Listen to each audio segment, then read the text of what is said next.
Uppal cricket స్టేడియంలో జరిగే football match కోసం భద్రతా ఏర్పాట్లు చేశామని రాచకొండ పోలీస్ కమిషనర్ సుధీర్ బాబు అన్నారు. Football player Messi CM Revanth Reddy వస్తుండడంతో కట్టుదిట్టమైన భద్రత ఉంటుందని సిపి తెలిపారు. మెస్సీకి జెడ్ కేటగిరీ భద్రత ఉంటుందని, గ్రీన్ ఛానల్ ద్వారా స్టేడియంకు వస్తారని సిపి అన్నారు. టికెట్లు పాసులు ఉన్నవారు మాత్రమే స్టేడియం దగ్గరకు రావాలని, దొరకని వాళ్ళు లైవ్ టెలికాస్ట్ ద్వారా చూడాలని సిపి అభిమానులకు సూచించారు.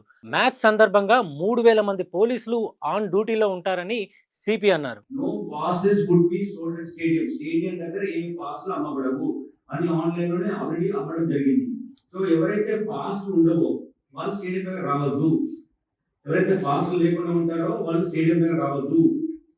ఇంకోటి ఏంటంటే మెస్సీ గారికి ఈజ్ గాట్ జెడ్ కేటగిరీ బందోబస్తు. So will be given green మా ట్రాఫిక్ బస్ గ్రీన్ ఛానల్ లో ఆయన ట్రావెల్ చేస్తారు.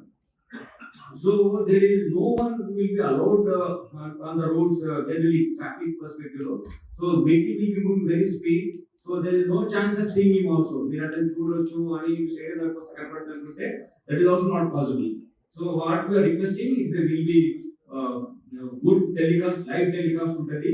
పీపుల్ ఎవరైతే మీరు టికెట్ తీసుకోలేదో బికాజ్ స్టేడియం కెపాసిటీ వరకు టికెట్ ఉంటాయి, అంతకన్నా రావు. So everywhere all citizens cannot come for the match.